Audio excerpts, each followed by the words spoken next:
Então, o nosso professor da aula magna, aula inaugural, Antônio Eduardo Giansante. É engenheiro civil, também é formado em física, pós-graduado, mestrado em hidráulica e saneamento, Universidade de São Carlos, também doutorado em engenharia hidráulica e saneamento na Politécnica da USP, né? Professor atual da Universidade Mackenzie, São Paulo, titular de disciplinas da Faculdade de Arquitetura e Urbanismo, disciplinas de higiene e saneamento, e também instalações prediais. Professor da Universidade Paulista, Unip. Essas continuas ou... Mackenzie está bom. Mas teve então Paulista, Unip, Universidade de São Francisco também. Eu faço questão de citar uma série de também experiência profissional no DAI de Água e Esgotos de Jundiaí, na Sabesp de São Paulo, durante muitos anos. Também no consórcio dos municípios da bacia do PCJ, isso é importante também, aquela questão de cobrança pelo uso da água, gestão dos recursos hídricos, que é um dos consórcios, vamos dizer assim, referência em nível nacional. E também trabalhou no outros departamentos municipais de água e esgoto no Brasil, né? E também como consultor, trabalha muito também em capacitação, trabalha muito com planos de saneamento. Bom, depois de tudo isso, só nos resta então chamar o professor Giansante, para que então possa proferir essa aula magna, agradecendo mais uma vez, veio de São Paulo especialmente para ministrar esta aula e passar informações para os nossos colegas e os convidados. A palavra é sua. Obrigado.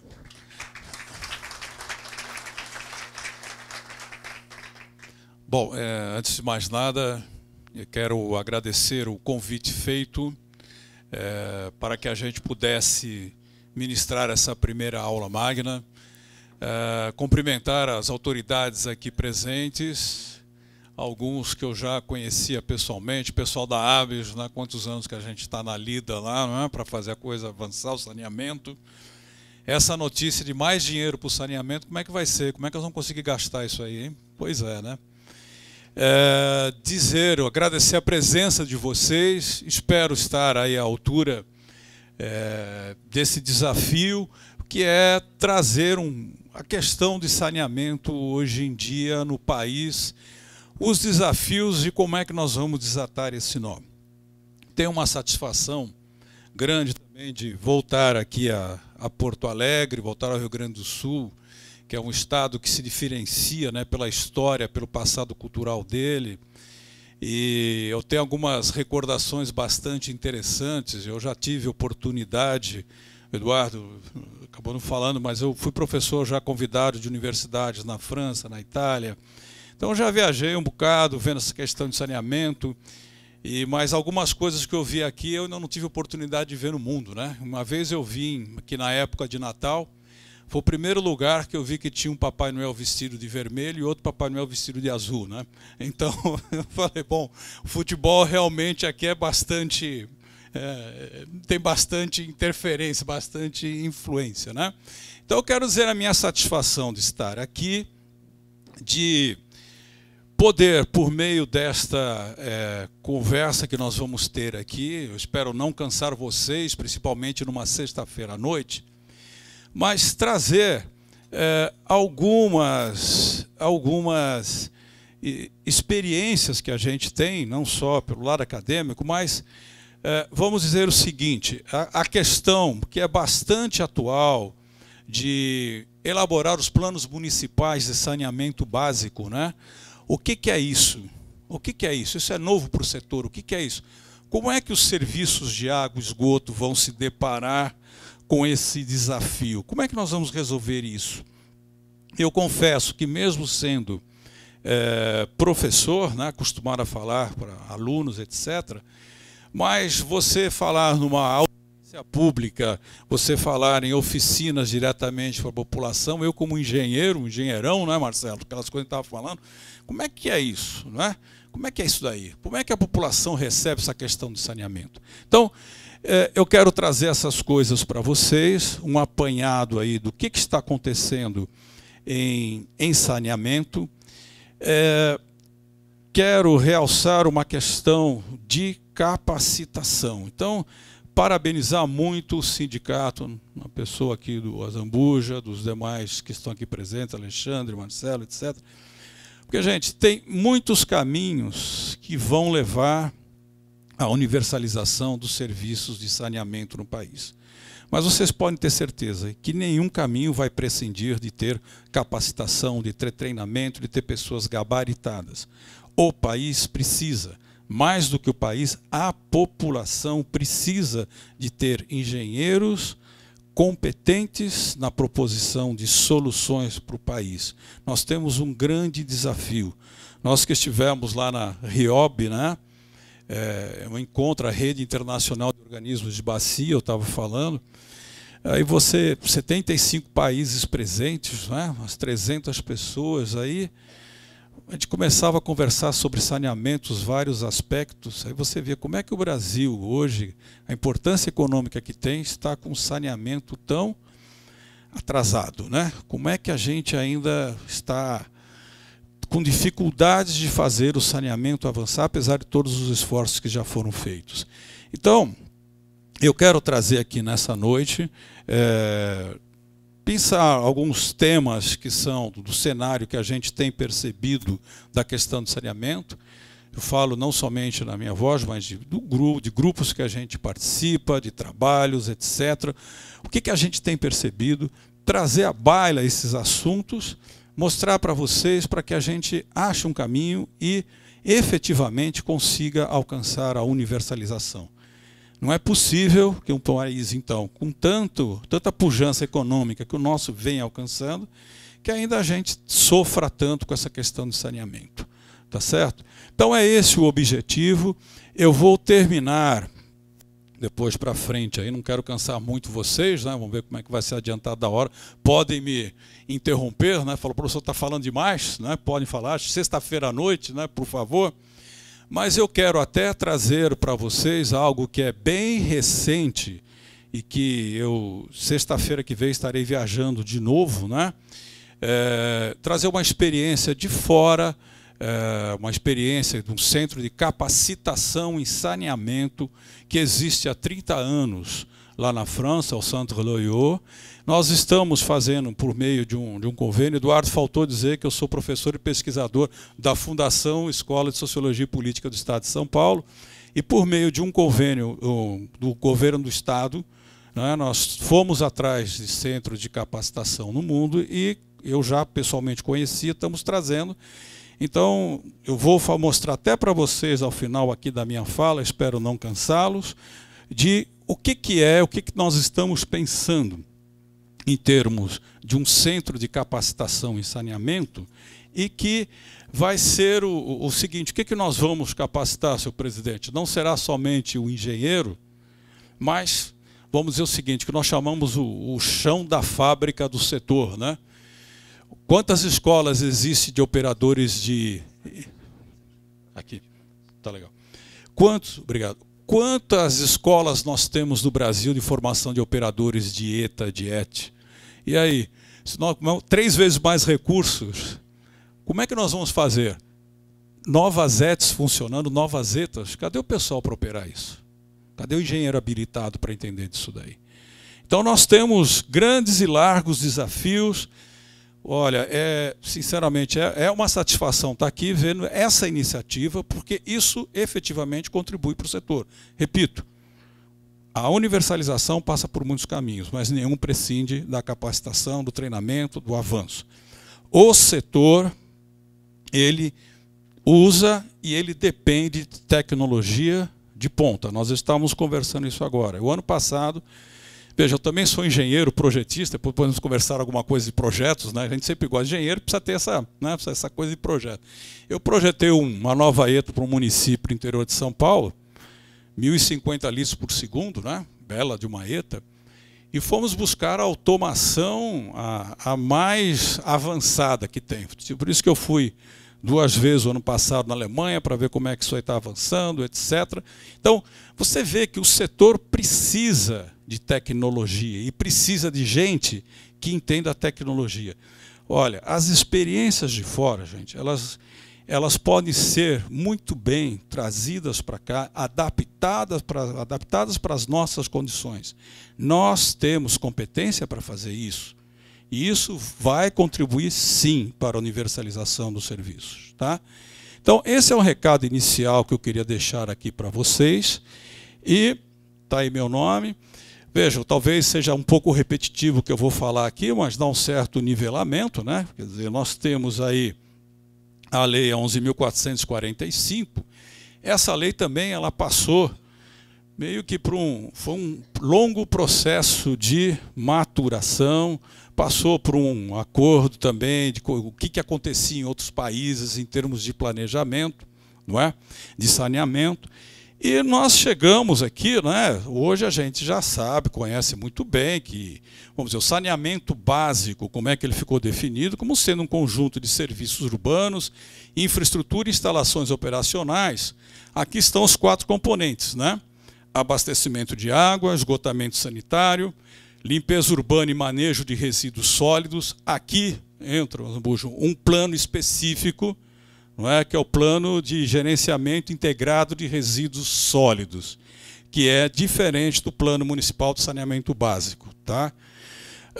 E, enfim, o componente que a gente diz que é o, vamos dizer o seguinte, é o mais coitadinho, é o mais abandonado dos 4 componentes, e que a gente não consegue entender. Né? Vocês vêm de um período de chuvas muito intenso aqui, né?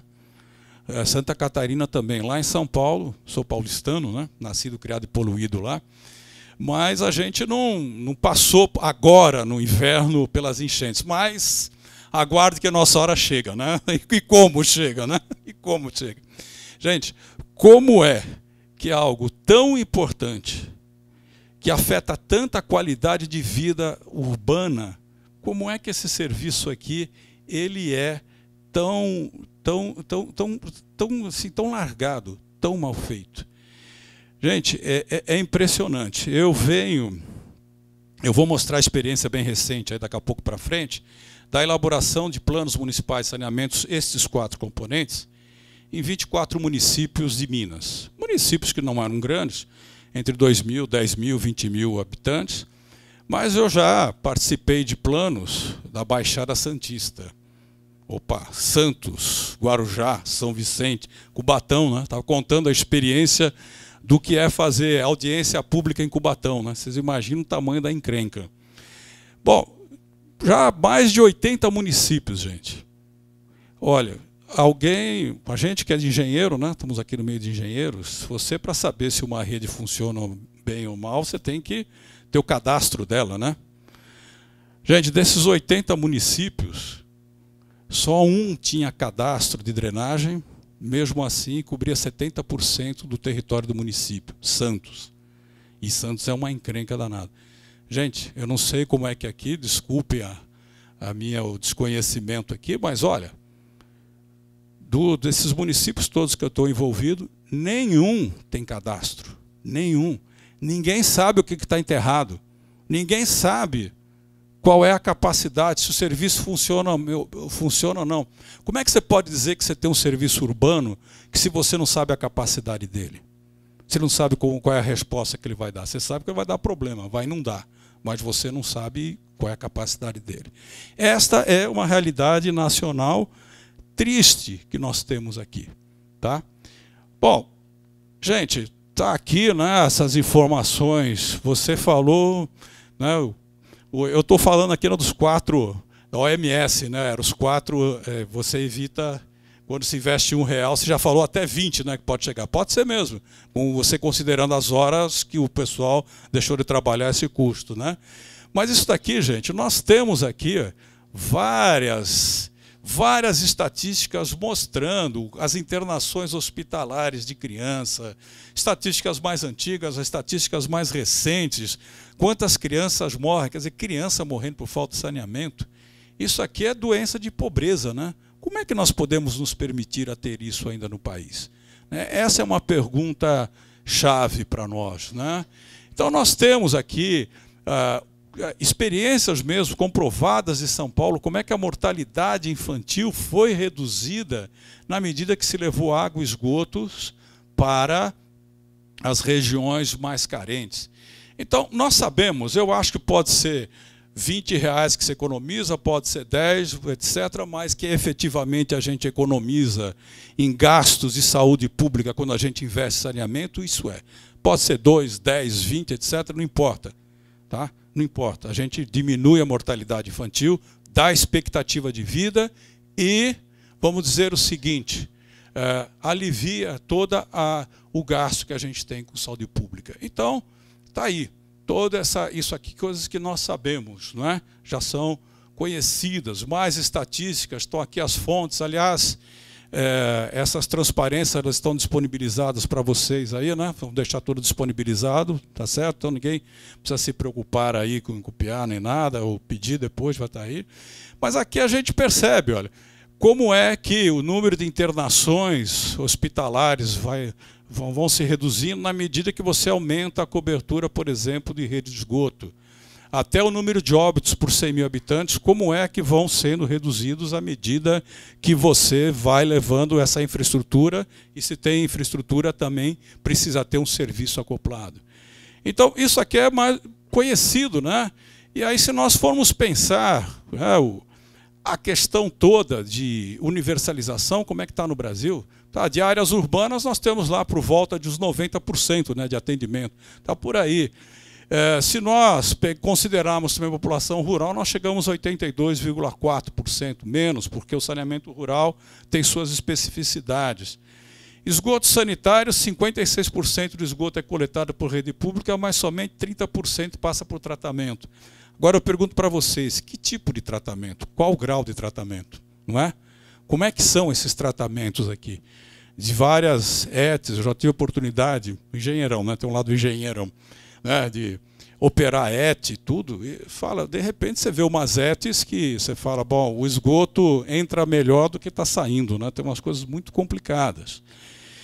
Bom, então a gente tem aqui lixo, municípios que ainda não têm coleta de lixo, que grande parte ainda vai para lixão. Drenagem, gente. Está aqui, né? Mal nós temos estatísticas. O que nós temos aqui são coisas nesse sentido, né? Daqui de 2008, do IBGE, você veja, proporção de municípios com inundações no período de 5 anos por macro-região. Tá certo? Norte, Nordeste, Sudeste, Sul, vocês aqui, Centro-Oeste. Vocês percebam que o Sudeste, olha lá, passa de 50% os municípios com problemas. Tá?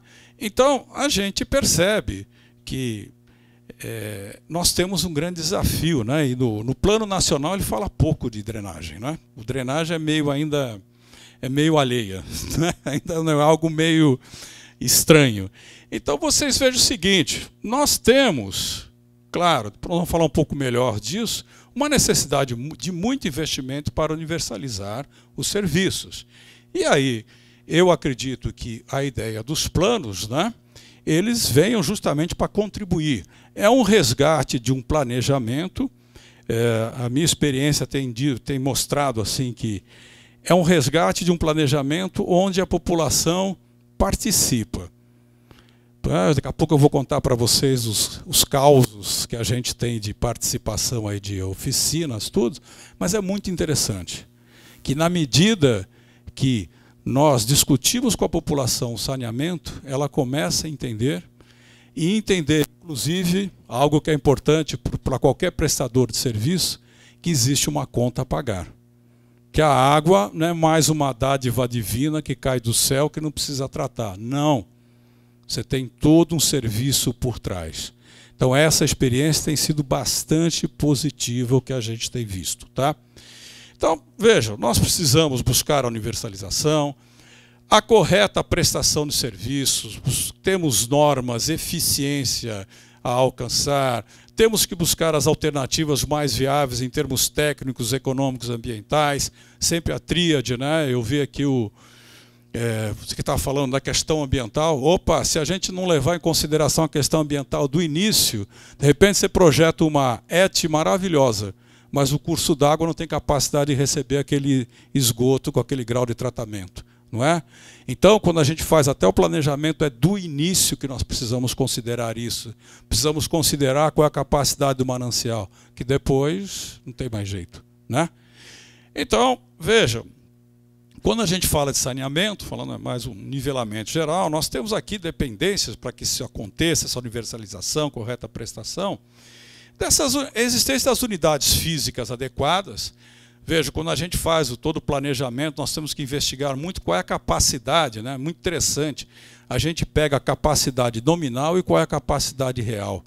Tem ETAs que a capacidade real já ultrapassou 20%, 30% da capacidade nominal dela. Quer dizer, ela está trabalhando, digamos, turbinada, por falta ainda de investimento.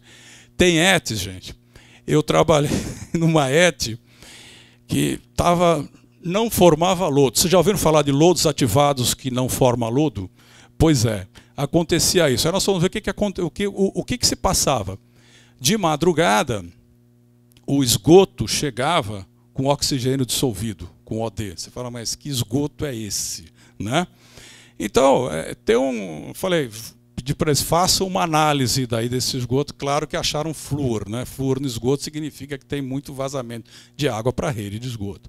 Então nós temos aí desafios, senhor presidente, desafios, capacitação do pessoal, né? Como a gente precisa, porque a gente tem investimentos, acho que a ABS sabe também muito disso, as conversas que a gente tem com o Dante, tudo. Nós temos, às vezes, obras investidas e que elas mal funcionam ou nunca funcionam de acordo com o que deveria ter, como elas foram projetadas, tá? Então, vejam, nós temos aí essa dependência de procedimentos de gestão cada vez mais elaborados, né? Está aqui, nós sabemos que é um fator de proteção à qualidade de vida, etc., o saneamento. Onde há saneamentos, aqui são dados bem interessantes, aumenta em 30% o rendimento, e 13% do rendimento escolar e 13% a produtividade do trabalhador. Isso saiu agora, no editorial da Folha de São Paulo, domingo passado. Tá? Então vocês vejam motivos que a gente tem mais do que sobra para poder investir. Só que nós temos muitos desafios. Nós começamos assim, o que é uma prestação de serviço? A gente parar e pensar, o que é isso? A água, meio que a gente já sabe ao longo do tempo, né? Nós precisamos atender com quantidade, qualidade, regularidade do serviço. Naqueles 90% que nós falamos de cobertura, quanto que é regular o serviço efetivamente? Alguém tem esse dado, de uma maneira geral no Brasil? Qual a porcentagem do tempo que a água efetivamente atende o padrão de potabilidade? Tá? Eficiência, gente, não preciso dizer a questão de perdas no país. Não preciso dizer. Não é? Então, vocês imaginem qualquer setor econômico produtivo, onde 40%, 50% do que ele produz se perde por vazamento, por desvio, por roubo de água, etc. Então nós temos muito que avançar aqui. Mas vocês vejam, a água, nós temos normas brasileiras, temos normas de operadoras, por exemplo, a Sabesp tem normas próprias, eu não sei se aqui a Corzan tem normas próprias também. Tá? Nós temos indicadores bem definidos, o que é cobertura, grau de tratamento. O mesmo vale para esgotos, nós sabemos o que é uma prestação, coleta, afastamento, tratamento com retorno ao meio, ou reuso. O reuso, desculpe, às vezes dá um pouco de referência para a gente, porque não é um problema que, minha referência, não é um problema que eu acredito que vai acontecer aqui, mas eu estava comentando com vocês, né? Em São Paulo nós estamos chegando num ponto de que, por exemplo, a água que se retira na Guarapiranga, um dos principais mananciais, o segundo manancial, ela é devolvida já como esgoto parcialmente tratado, e daqui a pouco vai ser quase integralmente tratado, 25 quilômetros rio abaixo. Bom, só que nesses 25 quilômetros, cadê a água do rio? Você vai retirando o esgoto, vai sumir o rio. Nós estamos correndo esse risco. Gente, isso não é irreal, não. Isso pode estar acontecendo em São Paulo. Então, às vezes, até o reuso, a gente precisa falar, opa, reuso precisa tomar um certo cuidado. Porque se você faz o reuso, você não devolve a água para o rio. E vai ficar faltando, o rio some. Né? Olha, isso está acontecendo. Então nós sabemos o que é isso, temos indicadores, resíduos sólidos, nós sabemos como é que é o serviço, temos indicadores bem definidos. E drenagem, gente, é o serviço menos definido. não há normas brasileiras, mas locais, como de prefeitura, CDHU, que a gente tem em São Paulo, indicadores poucos definidos, né? É o componente mais frágil tecnicamente.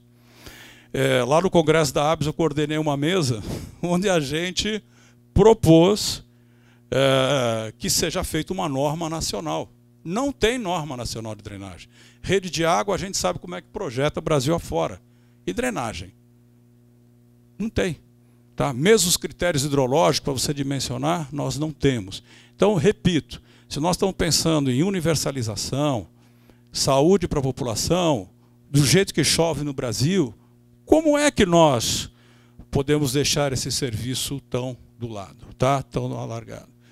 Então, vocês vejam o seguinte, eu já vou começando me aproximando mais da questão da elaboração de planos, o que está acontecendo, né? Uma experiência que eu quero poder aqui transmitir para vocês, de que é algo que é positivo no caminhamento à universalização. Então nós temos lá o planejamento, a prestação de serviço, regulação e fiscalização, algo que ainda nós estamos caminhando, né?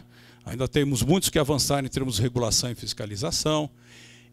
A lei também, a 11.445, estabeleceu regras definidas de como delegar a operação.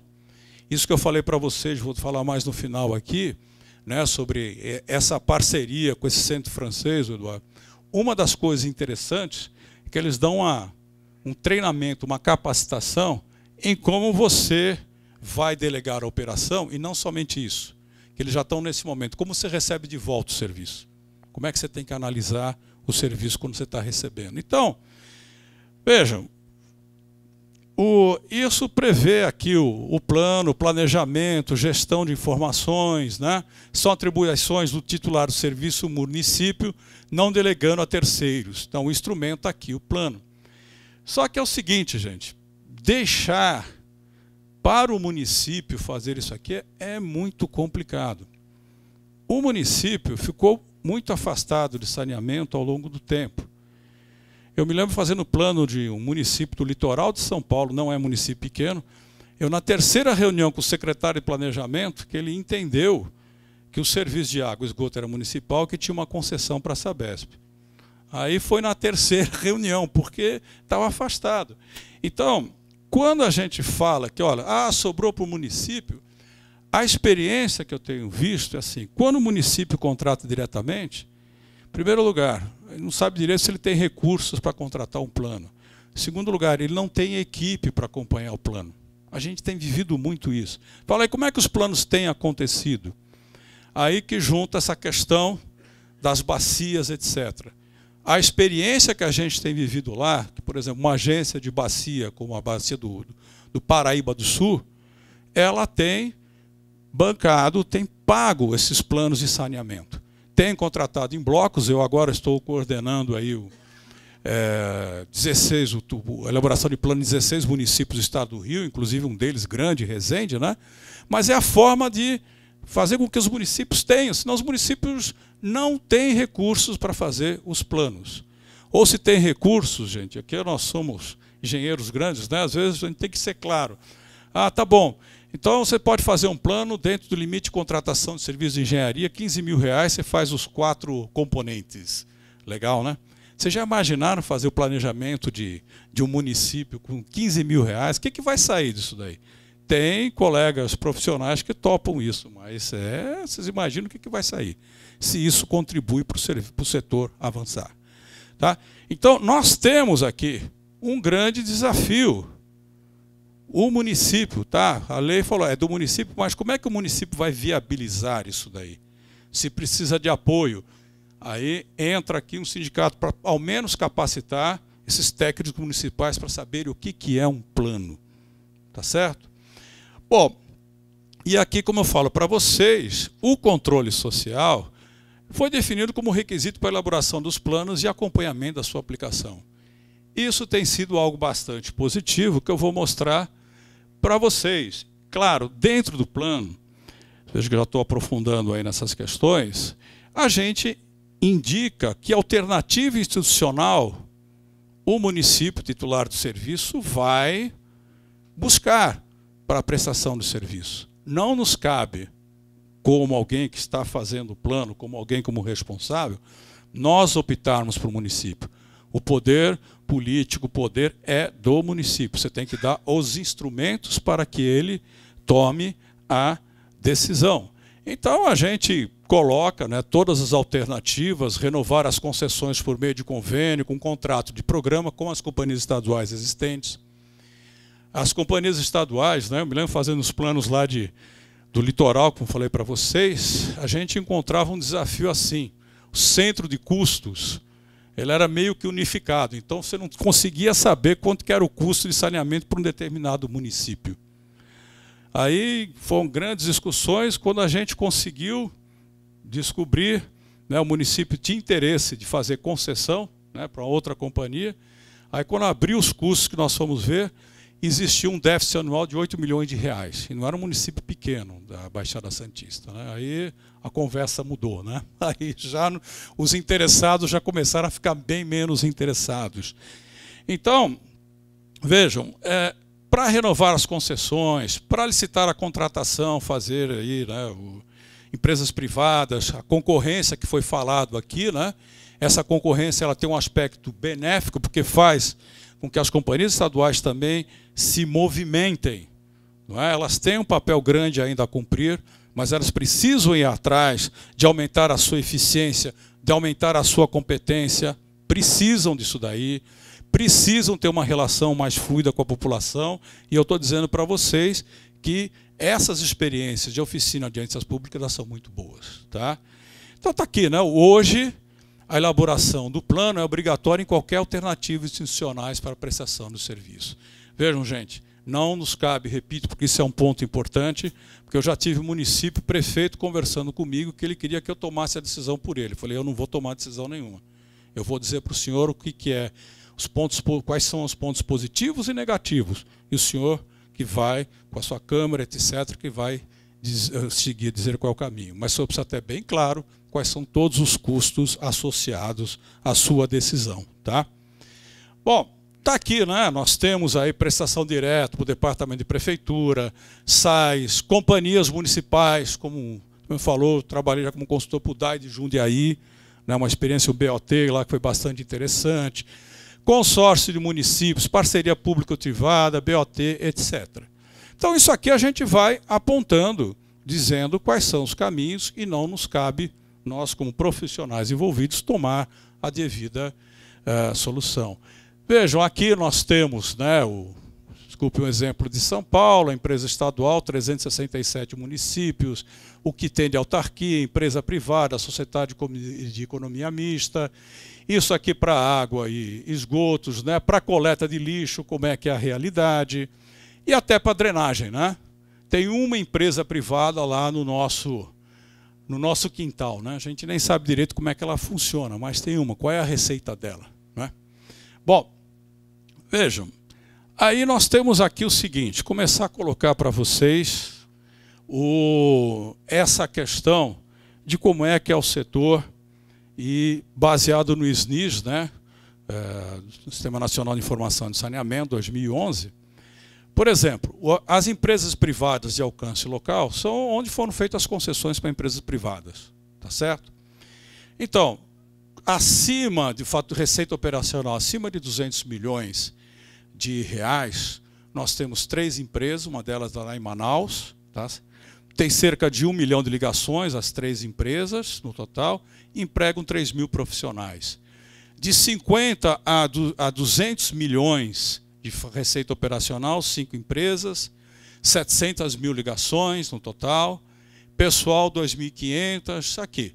Até que nós chegamos com a receita operacional menor que 20 milhões, 44 empresas, 500 mil ligações e o pessoal igual a 2 mil. Então isso aqui mostra um número bastante interessante, não é? Que existe, aqui ó, a grande maioria está aqui embaixo, com menos de 20 milhões. E percebam o faturamento e receita operacional. E vocês percebam, olha aqui, ó, qual é a população, os trabalhadores envolvidos, né? Nós temos aqui quase 10 mil profissionais, trabalhadores envolvidos. Se nós formos pegar para as empresas prestadoras de serviço regional, né, que são as companhias estaduais, nós temos aqui, olha lá, Sabesp, SEDAI, Copasa, está aqui a Corsan muito bem posicionada também. Percebam, né, a quantidade de profissionais envolvidos. Acho que temos aqui alguns, né, as turmas sendo formadas aí, que maravilha, né, Eduardo? Bom, né? Está aqui, ó, né? Quanta gente que nós temos trabalhando no setor.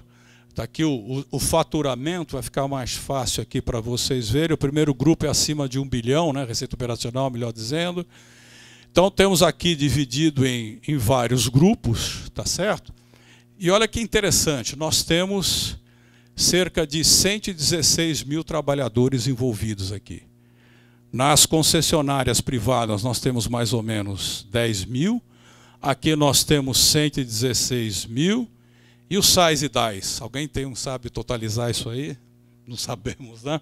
A gente tem uma estimativa de que aproximadamente 200 mil trabalhadores estão no setor. Bom, como é que é? Vai aumentar 3 vezes o investimento? A gente tem uma ideia de que o setor, não é, Alexandre? Sabe quantas pessoas que ele vai precisar a mais? Mais 800 mil pessoas. E aí, gente, como é que vai ser isso daí? Nós temos 200 mil, sofremos bastante para conseguir fazer o saneamento funcionar e vamos precisar de mais 800 mil. Como é que vai ser formar tudo isso, gente? Como é que vai ser isso? Tá? Então, por isso, presidente, essas iniciativas aqui, elas são muito importantes. Tá bom? Gente, está aqui, né, para vocês terem uma ideia, isso aqui foi um trabalho que a gente fez para a Compesa. Gente, o setor ele vai evoluindo, né? Foi um trabalho que a gente acabou desenvolvendo um modelo matemático de tarifa de água e esgoto para uma agência reguladora lá em Pernambuco, né? Então aqui tem um apanhado, para vocês terem uma ideia de como é que está, em média, o setor no Brasil, o índice de atendimento por água, lá nos 82, alguma coisa, aqui das companhias estaduais, e o consumo médio por economia. Você vê, a média brasileira está 14 metros cúbicos mês por economia, né? Algumas se destacam, como vocês podem ver aqui, a do Acre, né? Tá certo que está no meio da região amazônica, mas 25 metros cúbicos mês por economia, porque isso faz muito calor, né? A pessoa precisa tomar muito banho? Não. Provavelmente a gente tem uma perda imensa aqui por trás. Tá? Vocês podem reparar, cadê a SEDAI aqui, gente? Olha lá a SEDAI. Olha lá a SEDAI. Gente, SEDAI, que eu tive uma reunião aí há 2 semanas com o diretor, a SEDAI está num processo, uma luta imensa para recuperar, né? Mas vocês vejam aqui, olha, SEDAI tem esse valor muito elevado. Por quê? Porque as perdas são muito grandes. Tá? A captação para abastecer a região metropolitana do Rio de Janeiro, ela é quase que o dobro da captação de São Paulo. Tá? O Rio desvia, o Rio faz uma captação no Rio Paraíba de 140 metros cúbicos por segundo, tá certo? E a região metropolitana do Rio tem 6, 7 milhões. São Paulo a gente tem 70 metros cúbicos por segundo para abastecer 20 milhões de habitantes aproximadamente. Então aqui a gente está dizendo para vocês, ó, ganhos de eficiência que o setor precisa ter. Porque, gente, se antes a água era um recurso abundante e infinito, hoje ela não é mais, não. Não é mais. Apesar de todas as aparências das enchentes, etc., né, muita água, mas não é bem assim. Tá? Bom, tem aqui, né, a questão de esgotos, então, eu acho que aqui é mais triste ainda. Né? Olha lá. Olha lá. Índice de atendimento de esgotos. Municípios atendidos com água e que têm esgotos. Vocês vejam que nós estamos nos 20 e pouco por cento a média nacional. Tá bom? 20 e poucos por cento. Se destacam aqui a CAESB, cidade planejada, tudo bem, apesar do entorno todo. Sabesp, tá certo? E vocês vejam aqui, índice de esgoto tratado referido à água consumida. Olha lá. ainda o quanto você tem Sanepar também numa posição boa, você veja o quanto que a gente tem que avançar no país. Não é, gente? É muito atraso, né? O que a gente mais ouve é o seguinte: bom, a gente não tinha dinheiro para fazer tudo, nós fomos fazendo a água. Então fomos levando água. Agora esgotos é uma outra luta. E eu tenho ouvido muito por aí de que esgoto, hein, Eduardo, vocês que estão aqui na Companhia Corsã, que esgoto não...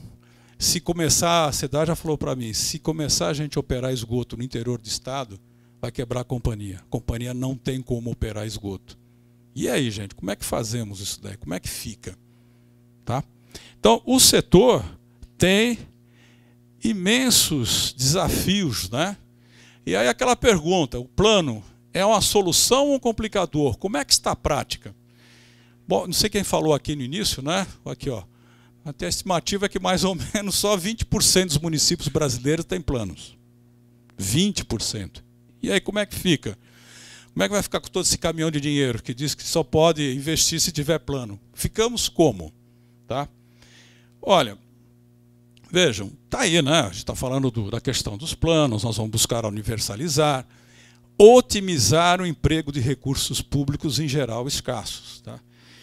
Tem aparecido para a gente muitos casos assim de que população ou poder público municipal quer um novo reservatório. Porque fica bonito lá no alto, tal, não sei o quê. Aí você vai fazer as contas, o município tem uma produção, gente, é muito comum. Uma cota per capita sendo produzida de 400 litros por habitante dia. Já peguei município com mais de 500. Fala, bom, meu amigo, isso é produção de água potável. Você não está precisando de água potável, você está precisando de gestão do seu serviço. Então é duro, não é, Alexandre? Você vai convencer lá o poder público municipal que você precisa falar para ele, olha, você precisa colocar hidrômetro. E o prefeito fala, não, pelo amor de Deus, hidrômetro não, é ano eleitoral, eu não quero hidrômetro, né? Então nós temos muitos desafios, sim, tá? Mas eu falo, a experiência aí é bem vivida, de que quando se tem as audiências públicas, as oficinas, a população está começando a entender o que é essa prestação de serviço e que tem um custo associado. Tá? Então a gente tem aí, é um instrumento necessário de tomar decisão para, por exemplo, escolher a forma de prestação de serviço. Tá? Bom, está lá, né? Nós fazemos um diagnóstico da situação, tá certo? Verificando os indicadores epidemiológicos, sanitários, socioeconômicos. O diagnóstico, gente, tem sido a parte mais trabalhosa, mais complicada.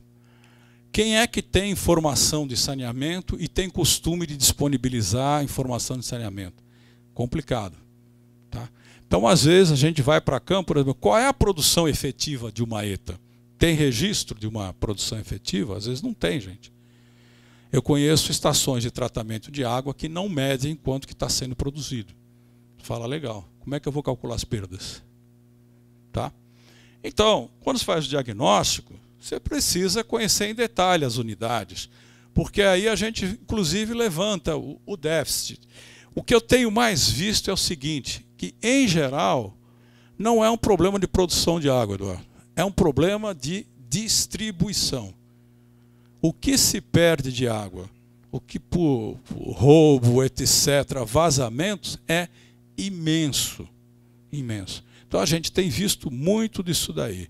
Tá? E tem levado para a população essas coisas. Tá? Eles têm entendido, tá bom? Identificamos as demandas atuais e demandas futuras. Aqui, gente, inclusive, demandas futuras, considerando não somente o crescimento populacional, mas reabilitação de redes, de equipamentos, etc. E vai por aí. Isso é um bom estudo de demandas. Definimos objetivos e metas. A gente tem trabalhado muito em termos de prazo imediato, curto, médio e longo prazo, admitidas soluções graduais e progressivas. Eu tive reunião com a Copasa, isso foi início desse ano, nós estamos terminando os trabalhos em Minas. Olha, foi muito difícil ter informações, né? Eles estavam, digamos, traumatizados com a questão de elaboração de planos. Porque teve planos que foram elaborados e entregues para eles, que era proposta a universalização de esgotos, coleta e tratamento em 3 anos. Só rindo, né? A gente falava, isso é impossível. Tá? Claro, então eu digo para vocês que mesmo quem faz o planejamento, e às vezes, infelizmente, tem profissionais que são meio que estranhos ao setor, como é que você propõe uma universalização em 3 anos? Você não vai conseguir nunca isso daí. Pra vocês terem uma ideia, para o Rio, a gente está trabalhando com universalização de água para o estado do Rio para 2018, universalização de coleta de esgotos para 2020 e universalização para tratamento de esgotos 2024. Porque foi vamos dizer, isso que a gente conseguiu, vamos dizer, em termos de dar uma sustentabilidade econômica, que o serviço se paga. Daqui a pouco eu mostro para vocês a questão de custos. Então, quem faz o planejamento, gente, precisa também ter o pé no chão. Todos nós queremos, né, a gente que trabalha na saneamento, meio ambiente, todo mundo quer rio despoluído, mas não é imediato isso daí. Tem um custo. Tá? Bom, fazemos estudos de alternativas e vai indo, né? Definição de não são somente obras previstas, são ações, projetos, programas. A gente compatibiliza aqui, ó, com planos de bacia. Por isso que plano de bacia é algo que é bastante importante, tá? Compatibilizar todas essas proposições. Tem que estar falando no mesmo sentido, não no sentido divergente. Fazemos análise de sustentabilidade econômica da prestação de serviços, considerando os custos de implantação, operação e manutenção, se identifica fontes de financiamento, ações para emergências e contingências e indicadores. Definimos indicadores. Gente, indicador é algo muito simples para que não somente o poder público, mas a própria população consiga acompanhar. Eu vou mostrar aqui para frente para vocês como é que a gente tem, né, esses indicadores definidos. Isso aqui, olha, são as etapas que a gente anda trabalhando e isso tem mostrado, tem dado resultado, gente. Tá? Existe uma etapa preliminar, que é um plano de trabalho, tem um projeto de mobilização social, como é que você vai alcançar a população, quais são os momentos que isso vai acontecer. A gente tem visto que normalmente 3 momentos são bastante importantes. Quando você faz o diagnóstico da situação atual, a gente pede para a população se manifestar, depois a gente se manifesta tecnicamente, dizendo o que nós encontramos no serviço, depois fazemos uma outra oficina de visão do futuro, o que a gente pensa na universalização, como é que vai ser, quanto que vai custar isso, e por fim a última, que é a audiência pública para aprovação do plano. Isso tem se mostrado viável, factível, tá, gente? Então, olha lá, quando faz o levantamento de informações, se vocês pensam em fazer plano em 1 ano, mais ou menos, vocês podem ter certeza que aqui vocês vão gastar 6, 7 meses. Só em conseguir coletar todas as informações. Tá? É um desafio muito grande. Tem que ter uma forma sistemática de você coletar informações aí. A gente desenvolveu formulários bastante específicos, que até o pessoal da Copasa falou para mim, bom, isso é um sonho que a gente tivesse todas essas informações. Mas eu falei para eles, olha, eu sou obrigado a sonhar, né? Pelo menos a gente vai dizer que tipo de informações a gente quer para o futuro e vai preparando. Mas é necessário de agora a gente preparar o futuro. Se eu não começar a preparar agora, quando é que vai ser? Então, vejam, isso aqui, olha, dá uma ideia para vocês, que são municípios pequenos, né? Aqui as captações, etc., o município de Lima Duarte. Eu tenho aqui uma história bastante interessante, que eu fui visitar um distrito, né? O ano passado, na volta, tudo bem que eu não gostava muito do carro da empresa, mas o pessoal fala para mim, não precisava ter posto fogo no carro, né? Porque era uma estrada de terra e o carro literalmente pegou fogo, tivemos que sair correndo, né? Então são assim, problemas que acontecem de campo, né? Até carro pegar fogo, né? Mas vocês vejam, olha, gente, não tem jeito. Se você quer fazer um planejamento de saneamento, se você ficar no gabinete, você não vai fazer, você vai fazer um exercício. Mas você tem que ir para campo, você tem que conhecer a realidade de campo. Tá? A gente, até para companhias estaduais aqui que eu já citei, nós estamos deixando plantas que antes eles não tinham dos seus sistemas. Então a gente está fazendo plantas. A gente tem feito muito trabalho, aí era até de minhas linhas de pesquisa de universidade, viu? Com o sistema de informação geográfica, tudo georreferenciado, bonitinho, cuidando de bases, etc. Porque tudo isso se faz necessário, né? Então vocês vejam, olha, pegamos os água, esgoto, os rios como é que são, a questão de usina de triagem e compostagem, olha lá, mexendo diretamente com o lixo. Então vamos levantando, vocês percebem? Olha lá, a gente vai levantando tudo isso de campo, áreas de risco. Isso aqui é as bocas de lobo, gente. Eu costumo dizer que é a grande contribuição para a arte plástica do saneamento, porque bocas de lobo, quando não tem norma nacional, cada um faz de um jeito. Vocês podem reparar que tem vários tipos Brasil afora. Então, pergunta, qual é o desempenho hidráulico disso aqui? Isso aqui cumpre o papel ou não? Cansei de ver bocas de lobo, né, vulgo bueiro também, mais altos que a rua. Então, se fala, bom, não vai funcionar, né? Então, vocês vejam, a gente vai para campo e olha aqui, ó, gente, isso aqui são oficinas. Coloca a faixa, às vezes o salão paroquial, usa clube. Isso aqui é meu amigo Rúbio, que gosta muito de fazer isso, muitas vezes ele faz junto, estamos lá, até de chapéu, caracteriza o chapéu dele e tal, não sei o quê. Gente, fazemos isso aqui. Tá? Tem dado resultado. Eu estava contando para vocês da experiência de Cubatão. Gente, Cubatão está ali na Baixada Santista. É uma encrenca. É uma cidade onde tem Cozipa, tem refinaria de petróleo, Pé da Serra, bairro Cota. Tá? Bairro Cota significa na estrada que vai de Santos para São Paulo, tem lá, pendurado na serra, um bairro. Então, a Sabesp nunca... Eu fui da Sabesp, tenho muita honra de ter sido uma companhia estadual, mas a Sabesp nunca tinha sentado e conversado com a população para valer. Tá? Então nós tivemos oficinas e se conversou. Estou contando a história, se conversou. A grande discussão era assim, a Sabesp falava, eu atendo 100% da população. E a prefeitura e a população diziam, não, se atende 70%. Eu disse para vocês antes, onde é que estavam os 30%? Em áreas invadidas, em áreas de preservação permanente que não podiam ser atendidas, etc.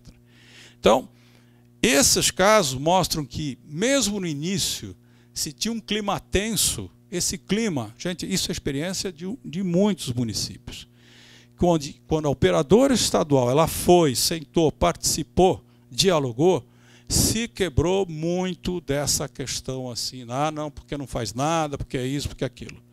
Então, tem sido positiva esse tipo de mobilização social, bem feita, sem propagandas político-partidárias, mas mostrando o que é o serviço para a população. Nós, esses municípios aqui de Minas, gente, nós tivemos, foi o ano passado, 3, 4 meses antes da campanha eleitoral. Aí vocês imaginem o que podia acontecer lá, era um desafio. E aí que municípios, tem umas coisas estranhas, né? Vamos dizer assim, malucas. Tinha município que não cobrava pela água, pelo consumo. Muitos ainda pequenos municípios, alguns outros maiores, que cobram uma tarifa mensal, R$10. Então, nesses municípios, alguns, a população pediu hidrômetro, para deixar mais justa a cobrança pela água. Outros municípios a gente viu assim, a oposição deixava a torneira aberta o dia inteiro, já que pagava R$10, para dizer que a falta d'água era a culpa da situação. Gente, isso é real, tá? Isso é real que a gente viu no país. Mas, de qualquer forma, vocês vejam, essas coisas foram acontecendo. A gente, claro, tem que fazer o estudo de demandas aqui, como se faz a projeção populacional. Temos trabalhado muito com horizonte de 30 anos. Não é que vai demorar 30 anos para universalizar. Vai demorar 30 anos para se pagar todo o investimento, né? Então está aí, avaliamos as instalações existentes. Quando eu falo para vocês, fazemos no mínimo 2 oficinas, às vezes 3 oficinas, depende um pouco do município, mas o mínimo é sempre 2 que a gente tem participação social. E vocês vejam o seguinte, o resultado, o município passa a contar com um conjunto de empreendimentos, programas e ações que irá realizar para alcançar a universalização da prestação do serviço. Isso é a coisa feita para e passo, nada de universalizar esgoto em 3 anos, que é impossível. Tá? Olha, isso aqui dá uma ideia para vocês de como é que se vai em detalhes, né? Por exemplo, captação superficial, elaborar outorga. Isso aqui pode parecer o beabá, mas é extremamente importante. Desses 16 municípios lá que eu estou fazendo no estado do Rio, gente, Resende, Rio Claro, vai indo, gente, Valença, Vassouras, não tem outorga. Faz a captação sem outorga. Aí você fala, escuta, se vier alguém e colocar a captação anterior e pedir outorga, vocês perdem a água. Não é? Não tem outorga, não está regularizado, a gente trabalha também com recursos. Como é que fica isso? Tá certo? Então, um plano, vocês vejam o seguinte, até a questão ambiental, né? Você precisa ver se tem outorga ou não. Está lá, ó. Aí você tem captação superficial, curto prazo, imediato nós consideramos até uns 2 anos, curto prazo de 3 a 5, médio de 5 a 10 e longo 10, 15 anos para frente, tá?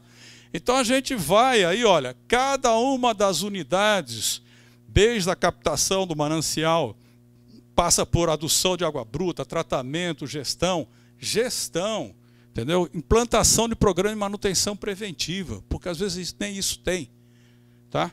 Então, vai se indo. Então, eventualmente, olha, você precisa colocar um reservatório, às vezes no caso que não tem, você precisa colocar um reservatório.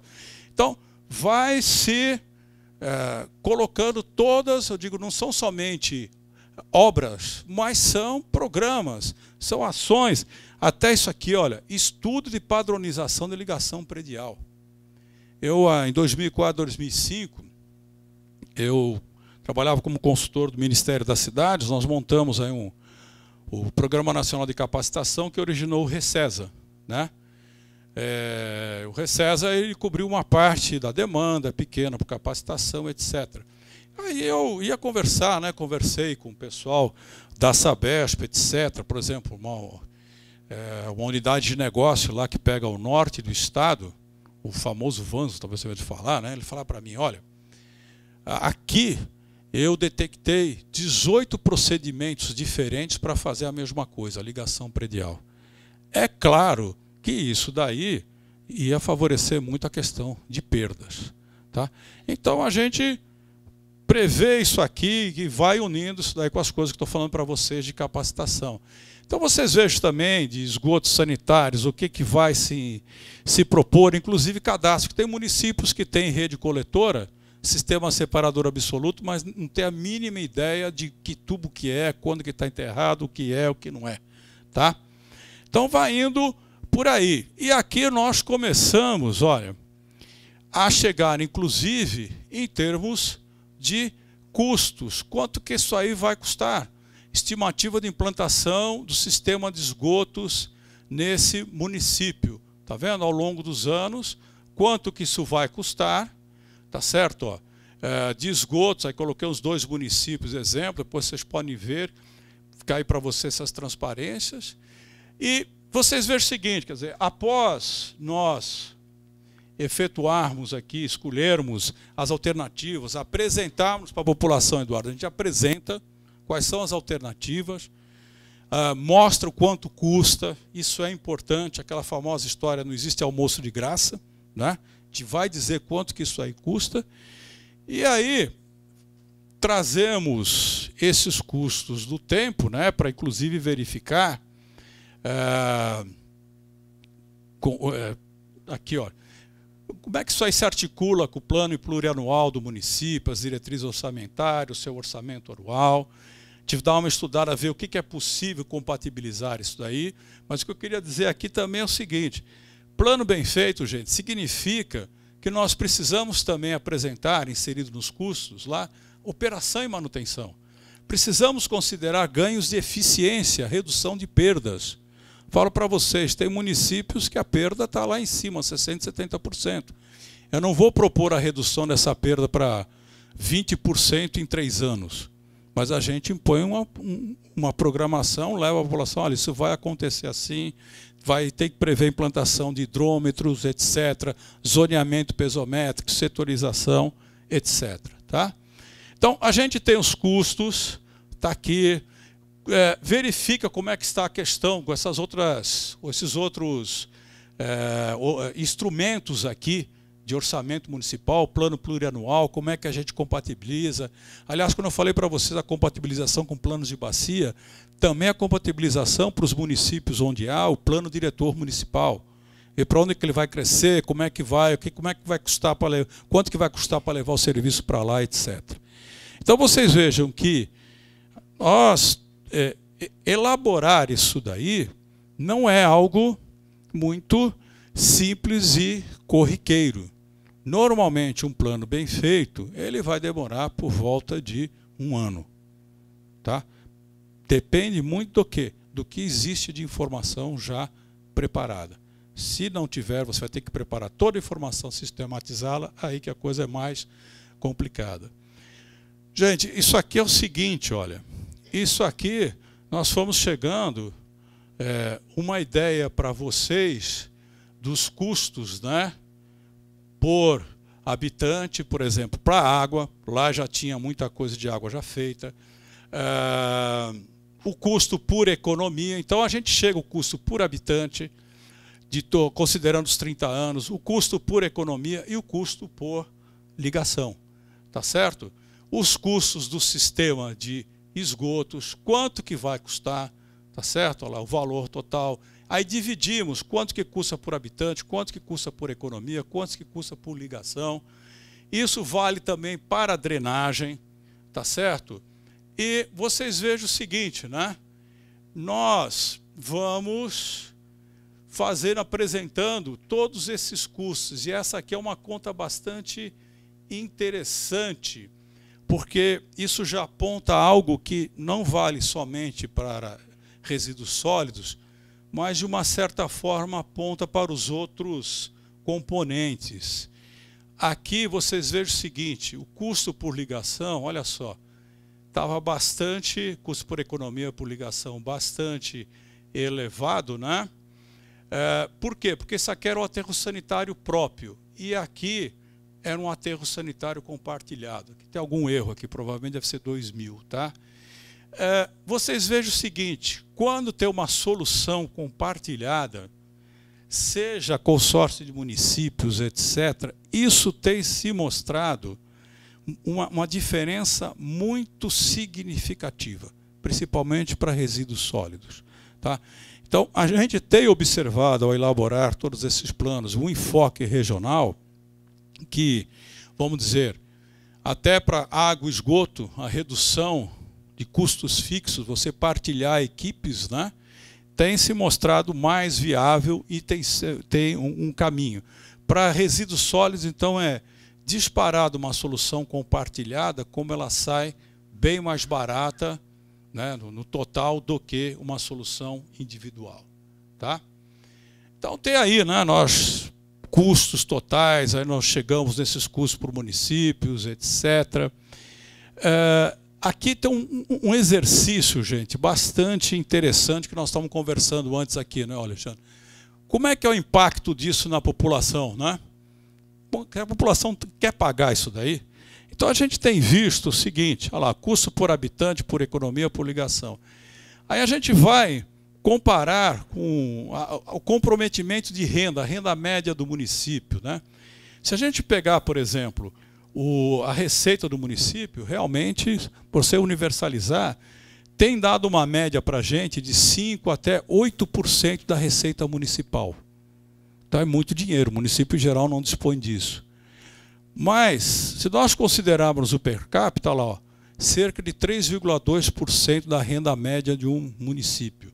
Aliás, de um per capita, e a renda familiar 2,52%. É aquela discussão que a gente estava, né? Quanto que a população gasta do celular? Não é? Então, vocês vejam que é um desafio aqui gastar isso daqui para saneamento. Tá certo? Há uma desconhecimento, eu acredito que seja mais esse o termo, de que você precisaria ter isso aqui do seu rendimento, da sua renda familiar, para contribuir no caminho da universalização. Então, até, na minha forma de entender, um plano tem que chegar até nisso aqui. Quanto que vai custar e quanto que vai comprometer a renda média da população. Porque aí fica claro como é que é o jogo, como é que vai ser pago isso. Se não der para a população pagar, aí nós teremos outras políticas públicas que precisam ser definidas especificamente para isso daí. Tá? Mas o que eu quero dizer para vocês é o seguinte: precisa fazer essas contas direitinho, precisa levar, a gente tem levado isso aqui. Às vezes eu estava lá na ABS, na mesa redonda sobre relação entre concessionárias e clientes, né? Então esse exemplo do celular, ele é recorrente. As pessoas pagam o celular, mas não querem pagar água e esgoto porque acham que é água dádiva divina, né? E não é mais assim. Tá certo? Bom, aí tem o plano de contingência e emergência, tudo bem, isso aqui já é bem conhecido. Indicadores, gente, isso aqui dá uma ideia para vocês de como é que paulatinamente a gente vai propondo elevar, por exemplo, a cobertura nessa aí de 94 e para 100 em 2 anos. Isso é inviável. Então, a ciência está aqui, é fazer proposições que sejam factíveis, viáveis, não algo que se impõe, que gente, isso aqui vira lei. Imagina a Corzan, recebeu um plano de um município, ela não foi chamada, não se manifestou e ela tem 2 anos para universalizar, 3 anos. É viável isso? Não é viável. Então é um plano que se perde. Tá? Então, vejam, assim como vai se propondo aqui a questão de perdas, etc. Tá? Mesmo as metas, vocês estão vendo, para esgoto sanitário, cobertura, tratamento, limpeza pública, etc. É uma forma simples de se observar como é que está o andamento. Isso ajuda não somente a população, mas também a regulação e a fiscalização nos serviços. A agência reguladora, o ente regulador tem que entrar justamente também para acompanhar como é que está essa evolução. Aliás, em termos de regulação, né, a gente que estava lá no RIOB, né, lá em Fortaleza, eu vi de uma definição de um amigo meu italiano, que plantou toda a questão de regulação lá na Itália. Ele falava o seguinte: o que é essencial numa agência reguladora, num regulador? Ele fala assim, olha, o usuário do serviço público regulado, ele olha para o ente regulador e se enxerga lá. Esse ente defendendo os interesses dos usuários. Tá? Então, o que eu falo, existem experiências aí fora que a gente tem que pegar e trazer e filtrar para as nossas condições. Tá certo? Bom, então aí os indicadores que servem para isso, indicadores específicos de drenagem. Gente, às vezes nem rubrica específica de drenagem a gente encontra nos municípios. Não tem. Drenagem é uma ilustre desconhecida. Não se sabe o quanto que está sendo destinado. E o importante é o seguinte, né, que, querendo ou não, nós estamos pagando pela drenagem. Pagando como, gente? Pelo IPTU, né? A gente paga. E, às vezes, paga pelos danos e prejuízos que a gente tem nas inundações, leptospirose, etc. Tá? Bom, tá aí aquilo que eu já falei para vocês, as alternativas institucionais, como será o prestado o serviço. Não cabe a quem elabora um plano, vamos dizer o seguinte, não cabe a gente pegar e optar, dizer qual é o município que vai dizer, né? Mas a gente tem que dar todos os elementos, as fontes de recursos, tá certo? Recursos próprios dos operadores, subvenções, OGU, recursos não onerosos. Vocês já pediram recursos não onerosos que a Caixa acompanha? Meu Deus do céu, para conseguir liberar o recurso, olha que desafio que é, viu? Tá? A Caixa também tem lá suas limitações como um agente administrativo, certo? O que é liberar esse recurso? Meu Deus. Empréstimos internacionais, aí você veja, o plano acaba, a gente lixa isso daí, acaba ficando pronto, aí o município, como não ficou definido, né, feita a consulta pública, pode ser por meio de decreto, falou, né? O plano nacional vai ser por meio de decreto aprovado, né? Ou decreto do prefeito, ou de uma lei mesmo, tá? O que a gente tem se preocupado também é na etapa pós-plano. Veja, o município ele vai ter que acabar criando uma estrutura interna para acompanhar o plano, tá? Por quê? Porque não é só caiu, universalizou, etc. Não, o município precisa ter uma estrutura. E como é que vai ser isso? Bom, de repente, o município pequeno ele não tem condições de ter um engenheiro. Aí ele vai buscar uma forma de associar com os municípios vizinhos. Gente, aqui parece que é meio assim no Brasil. Você falar de consórcio de municípios, convênios de municípios, uma coisa que é olhada com muitas restrições pela dificuldade que é implantar. Pelo tipo até do Estado brasileiro, né, diferente de outros estados que são unitários. Por exemplo, você pega um estado como a Itália, ele define, olha, quem vai operar, né, eles têm lá o âmbito territorial e optimal. Quem vai operar Turim, tem que operar também as pequenas cidades que ficam nos Alpes, porque aí equilibra economicamente, financeiramente. Tá certo? Aqui nós não temos isso. Mas todos os cálculos que a gente tem feito é que, tá bom, o município precisa ter alguém que acompanhe a implantação do plano, mas que se essa pessoa, principalmente em municípios pequenos, ou até alguns municípios médios, se a pessoa, esse profissional for partilhado, essa coisa funciona mais. O Conselho de Saneamento, a gente tem visto que pode ser o Conselho de Meio Ambiente do município que agrega essa função, tá certo? E aí a coisa vai caminhando. As oficinas de elaboração do plano acabam servindo como uma semente de implantação desse conselho. E a coisa funciona, tá certo? E optar quanto à forma de exercer a fiscalização e a regulação do serviço, tá bom? Vejam, isso aqui também apoia o município de como é que ele vai tomar esse tipo de decisão. Porque não basta entregar um plano para o município se a gente não apoiar a sequência. Senão vai ser mais um belo de um instrumento na prateleira. Certo, Eduardo? E aí?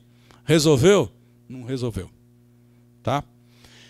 Então, gente, estão aí os desafios. A gente costuma dizer que depois vem projetos básicos, meus colegas engenheiros, projetos executivos. A gente tem uma análise que é assim, que antes muita tomada de decisão era, você tinha a concepção do empreendimento, projeto básico e projeto executivo. Tá? Essa era uma lógica mais ou menos seguida. E aqui é uma estimativa que a gente tem, talvez vocês tenham valores um pouco diferentes, mas nós estamos fazendo um plano, né? A estimativa de cursos tem uma incerteza de uns 30%, 35%, um estudo de concepção, uma estimativa aí com uma ordem de grandeza, um desvio de uns 30%, já é um projeto básico, um orçamento mais detalhado, uns 15%, e projeto executivo, uns 5%. E trabalhado mais ou menos com isso. Mas isso quer dizer o seguinte, que na medida que você tem um plano, com uma etapa anterior da tomada de decisão, você tem o plano, você tem a concepção do empreendimento, projeto básico, projeto executivo, quanto mais você conhecer um empreendimento e mais você planejar, menor o teu risco da obra parar.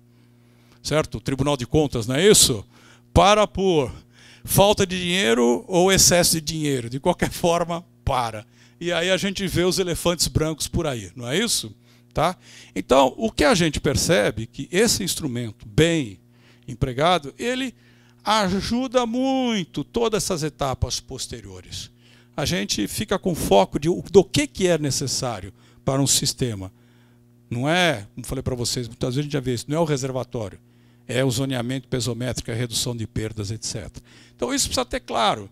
Tá? Então temos aí um instrumento poderoso, né, de planejamento, de responsabilidade do município. Coitado, né? Ele precisa ter capacitação, certo? O pessoal do sindicato aí, ó, vamos dar cursos também para os municípios, para capacitá-los, para o pessoal entender mais disso daí. A aplicação de recursos com maior eficiência e eficácia. E o que a gente diz também é que esse instrumento não pode ser encarado como um burocrático, mas um instrumento estratégico para o futuro do município. E é bem isso. Se a gente encarar só pelo lado burocrático, o que vai acontecer? Aí aqueles caras que fazem planejamento por 15, 16 mil reais e um abraço. Qual é o comprometimento? Já vi planos feitos para o município que levavam o nome de outro. Nem É o Ctrl+C, Ctrl+V, mas nem para substituir a palavra, nem o nome do município substituiu. Infelizmente. Olha, gente, está aí, né? Quer dizer, é um instrumento de tomar decisão para o município fundamental e dispensável para a renovação de concessões e mesmo para o pedido de recursos financeiros do programa federal. Olha, estamos aqui, né, engenheiros de companhia estadual, eu também fui. Eu vejo o seguinte, gente, uma boa, né? Vendo lá também SEDAI, Copasa. Eu acho que as companhias estaduais não têm o que temer com isso aqui, não.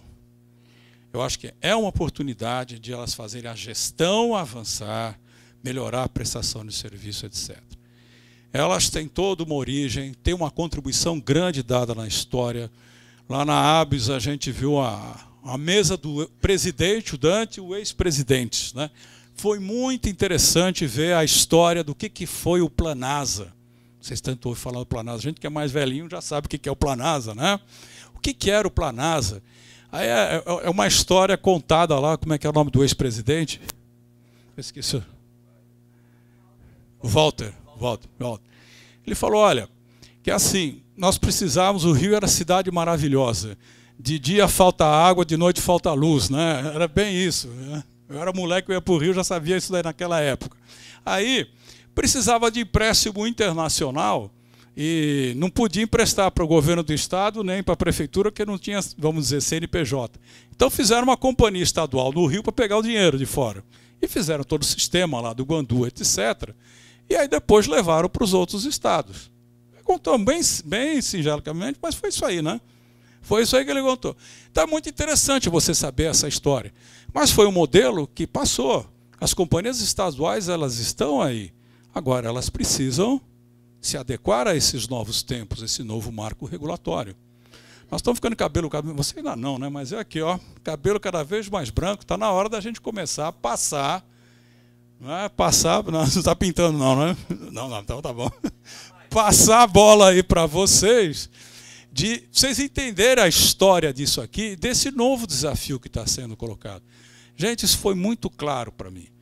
Quando eu vi, tinha uma pressão danada, né? Reunião com a prefeitura, município da Baixada Santista. Ó, nós queremos fazer concessão. Falei, o problema é de vocês.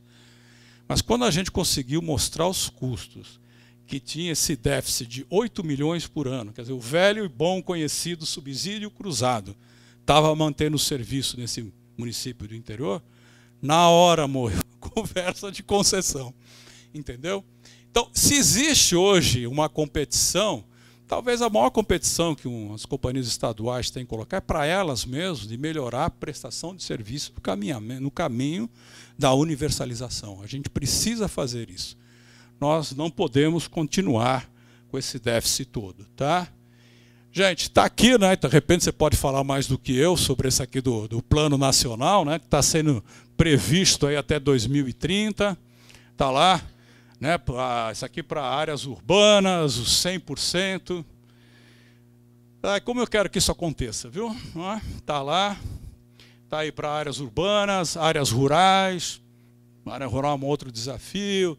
Está aqui tudo que tem que ser feito, o total de investimento, né? Quanto é que chega mesmo? Os 500 bi, né? Os 500 bilhões que tem que ser investido. Aqui a gente começa aí vai aumentar 3 vezes o recurso, 3 vezes. Gente, olha aqui, ó. Isso aqui é o compromisso, isso aqui é o desembolso. Dá uma olhada. A gente não consegue gastar o dinheiro. Não consegue gastar o dinheiro. Aqui, ó. 3,1 bi sobraram. Gente, por que isso? Fala com o prefeito só precisa fazer projeto. Eu não vou gastar dinheiro nesse documento aí que não serve para nada. Né? Então, a gente, eu fiz projetos aí, né, tentando fazer essa coisa acontecer. Dinheiro, o setor com dinheiro, fala, maravilha, vamos, né, mãos à obra. Mas não consegue. O pessoal não sabe fazer projeto. Vai fazer projeto com as coisas malucas. O prefeito não quer pagar projeto, a prefeitura sai, não, isso é caro, não quero saber. E aí entra com pedido. Eu vi do município, região metropolitana de Campinas, o prefeito levou um ofício, conseguiu 80 milhões de reais. Cadê o projeto? Aí depois ele fala, não, tem um projeto aqui. Eu fui dar uma olhada no projeto. Quem fez era um projetista mecânico. Ele colocou um tubo de esgoto de 125 milímetros. Fala, ô, legal. 125 milímetros de ferro. Fala, isso é uma inovação tecnológica para o setor. Mas é, infelizmente, que a gente se depara. Aí, né, o pirulito. Você que falou pirulito. Quem falou pirulito? O Alexandre, você falou do pirulito, né? Olha aqui, ó. Olha o tamanho do pirulito. Engasgou com o pirulito, cara. Não conseguiu fazer a coisa acontecer. Gente, nós falamos isso brincando, mas aqui, ó, isso aqui é os recursos onerosos, dá uma olhada. Então, tudo bem, crise mundial, etc. O sindicato, pelo amor de Deus, né, vamos capacitar mais as pessoas, vamos nessa luta, porque isso mostra, tá certo, o quanto que a gente tem que avançar, gente. Pô, quantos anos a gente que é mais velhinho do setor queria ter dinheiro. Tem dinheiro, não consegue gastar. Tá? Bom, tá aí, gente, necessidade de investimentos, resíduos sólidos, drenagem, etc.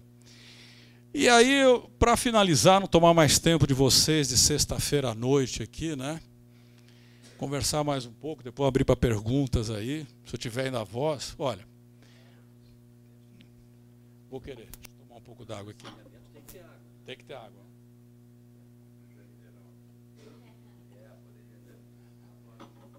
Na próxima. Olha, gente, nosso desafio para capacitar o setor é efetivamente gastar os recursos disponibilizados. 3 vezes mais. Como é que vai ser, hein? Elaborar estudos de concepção, projetos básicos executivos. Aqui, ó, formar pessoal habilitado para concretizar os investimentos necessários para avançar a prestação de serviço no país. Gente, isso aqui é um sonho. Implantar centros de capacitação e saneamento nas mais diversas regiões do país. A gente falando para vocês, não somente nós engenheiros, mas operadores. Operadores. Pessoal que dá manutenção em bomba. Desperdício de energia elétrica. Como é que funciona esse negócio de bombas, né? Queimou a bomba. Pega uma que está lá no depósito, aquela lá serve. Aí é uma bomba que estava funcionando antes de queimar com 65%, 70% de eficiência, põe uma qualquer. Trabalha com 20% de eficiência, ou seja, 80% de energia jogada fora. Infelizmente isso é muito comum, né? Quem capacita operador de bomba, essas coisas? Tem? Vocês têm aqui? Tem? Acende. Vamos conversar, vamos dar as atribuições para você. Então, olha aqui, ó, buscar pela melhoria da eficiência e qualidade de serviço. Falei para vocês aqui, ó, existe cerca de 200 mil trabalhadores no setor e estima-se que serão necessários 1 milhão quando ocorrer a universalização. E aí?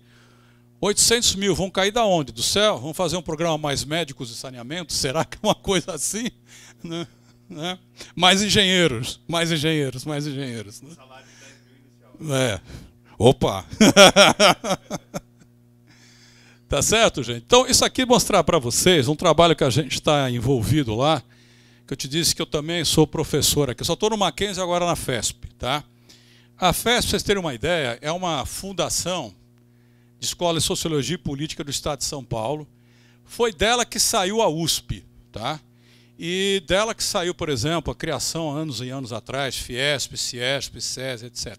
Ela tem uma experiência muito grande em formar esses centros de capacitação. Ela forma, põe para andar e depois vai com as próprias pernas. Tá? Então, a gente tem aqui, com ele, o professor Pimenta, que é o coordenador desse trabalho aí, que eu estou participando como consultor. Então, a gente vai lá, recurso à Secretaria do Emprego e Relação do Trabalho do Estado de São Paulo. E a gente tem, quer dizer, todo esse cenário que eu coloquei para vocês, todo, né? Nós acreditamos, e é o que vocês estão fazendo aqui também, que é pela capacitação que a gente vai conseguir fazer essa coisa avançar. Tá? Então, vocês vejam, então, o estudo de viabilidade do Centro de Capacitação e Qualificação, nós estamos enviando aí para... Vamos enviar para a Corzão, vamos enviar aqui também para o sindicato, fazer um levantamento de demandas por capacitação. O que a gente precisa? Operador, a gente sabe um monte de coisa, mas não queremos ficar só nós sabendo, nós queremos consultar os outros. Tá? Então, tá lá, diretrizes para o projeto técnico de capacitação e qualificação e desenvolvimento do projeto didático e pedagógico do centro. Eu estou diretamente envolvido com o trabalho como um todo, mas mais aqui. Tá? Então, aqui, ó, estamos fazendo essa pesquisa de campo, logo nós vamos entrar em contato com vocês aí, para ajudar a definir quais campos, quais atividades vocês sentem maior necessidade de demanda, até para fazer, como nós falamos aí, o setor avançar, é ou não é? Bom, então, tem foco nas empresas, concessionárias, operadoras públicas, privadas, terceirizadas e até empreiteiras. Eu apresentei isso aqui lá na ABS, o pessoal das empreiteiras mesmo, das construtoras, já se interessaram para ter profissionais mais bem habilitados para prestar serviços. Tá? Então, existe uma demanda que a gente sabe grande em relação a isso. Isso aqui dá uma ideia para vocês de que áreas que esse centro francês ele oferece, que a gente vai procurar trazer para cá, adaptado para as nossas condições, contamos com a colaboração de vocês. Olha lá, tem administração, implantação de serviços, recebimento de serviços de volta. Concessões, vocês sabem que tem concessões que nem duraram 1, 2 anos, o município recebeu de volta. Como é que recebe isso aí de volta? Como é que você implanta o serviço? Capacitar em segurança do trabalho, sistemas de controle e gestão, redução de perdas, análise da qualidade da água e de esgoto, isso aqui até as nossas universidades têm, né, alguns os centros, as companhias estaduais também de meio ambiente, algumas coisas, mas formar também operadores de laboratório, esse que é o espírito. Bombeamento, gente, estações elevatórias dos mais diversos tipos. Ensinar a dimensionar, selecionar bomba, trocar bomba. Tá? Automação de rede, o grande futuro do saneamento é que eu estava contando para o pessoal aqui, né, da minha visita lá para a Alemanha, eu fui conversar lá na estação de Eslinger. Um dia bom para visitar uma estação de tratamento de esgoto lá de Stuttgart. Bom, temperatura nos -2 graus, nevando um pouquinho, legal, né? Bom. Aí falei com o operador, né? Eles tratam 1,2 metros cúbicos por segundo de esgoto, é um bocado. Tem 30 funcionários. Tá? Tudo com automação. Não foi uma estação que caiu do céu novinha em folha, pronta de uma hora para outra. Não. Ela foi sendo construída durante 30 anos. Tá? E evoluindo, evoluindo, evoluindo, remoção de nutrientes. Bom, a água que sai tratada lá é um negócio impressionante. Quase uma água potável. Tá? Aí ele falou, eu perguntei para ele, vem cá, o seu maior centro de custo está onde? Energia ou mão de obra? Ele falou, não, mão de obra. Ele falou, mesmo só com 30 funcionários e toda a automação? Ele falou, porque 50% da energia elétrica que eu consumo, eu produzo pela digestão anaeróbica de gases, tá? Produzindo metano, queimando, etc. Então, gente, temos sim o que aprender. E olha, operação e manutenção de redes, estações de tratamento, etc. Então, vocês vejam, olha, é uma ideia de capacitação de mão de obra técnica e operacional dos sistemas de saneamento com abordagens práticas em situações reais. Tá bom? E a ideia é sempre disponibilizar cursos atualizados, estruturados de forma a atender às demandas específicas do público-alvo. Então, você vai atualizando o curso com os equipamentos, as novas técnicas, etc.